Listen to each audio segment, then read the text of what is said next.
तुरंत की इलाके की पार्लियामेंट के अंदर भी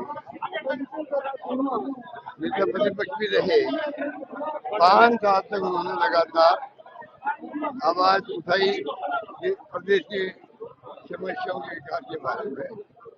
अभी अमित शाह की हुई, अचानक ही जो कुछ हुआ है वो आपके सामने है।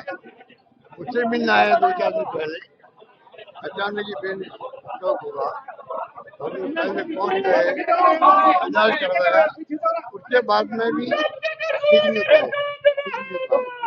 ये मेरे आगाह तरफ ईश्वर से प्रार्थना करते हैं कि आत्मा शांति प्रदान करे, पूरे परिवारजनों को, पूरे परिवार को जो है दुख सहन करने की शक्ति प्रदान करे। कितनी बड़ी क्षति है सर?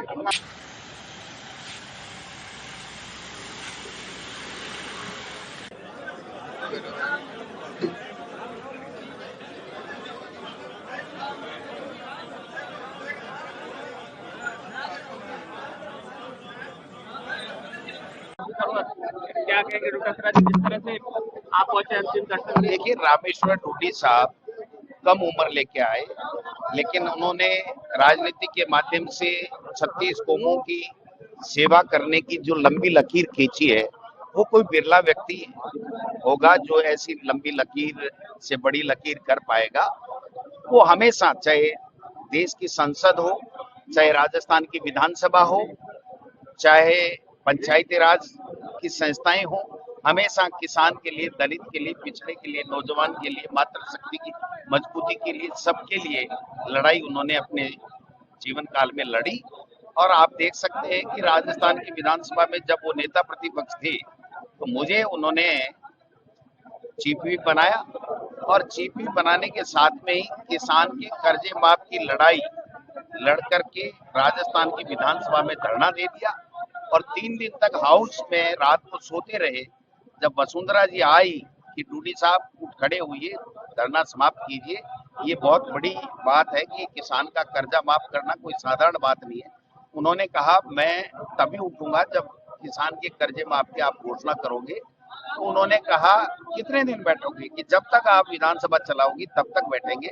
आखिरी में वसुंधरा जी ने कहा कि मैं घोषणा करूंगी, आप उठिए। हमने वहां से धरना समाप्त किया, और बजट में वसुंधरा राजे जी ने 50,000 रुपए किसान के कर्जे माफ की शुरुआत की, जिसको हमारी पिछली कांग्रेस की सरकार ने 14,000 करोड़ रुपए किसान का कर्जा माफ किया। वो रामेश्वर डूडी का संघर्ष था कि राजस्थान के अंदर किसी स्टेट ने कर्जे माफ की घोषणा उनके संघर्ष के कारण से करना पड़ा।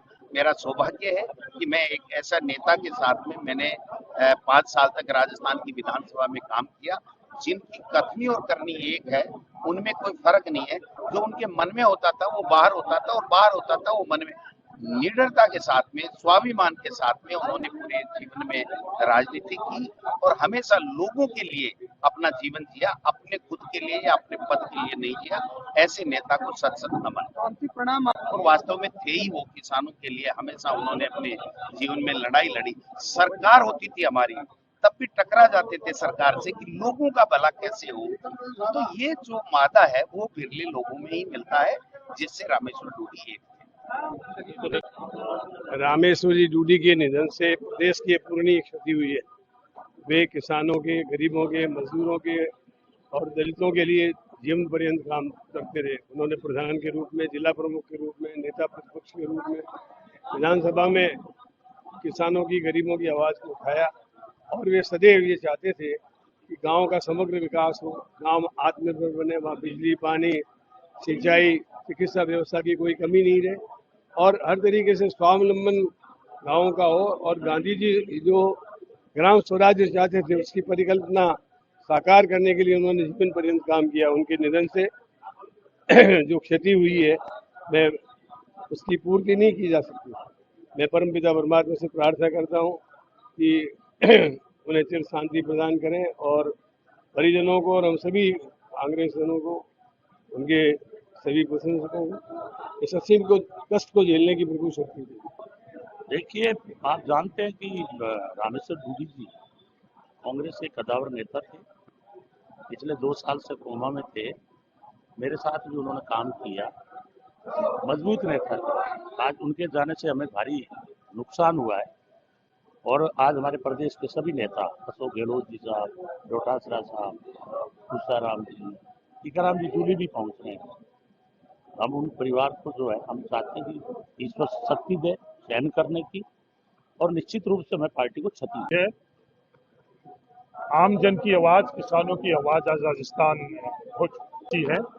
आम जन की और किसानों की एक बुलंद आवाज आज राजस्थान हो चुकी है। ओ मोबाइल मोबाइल ओए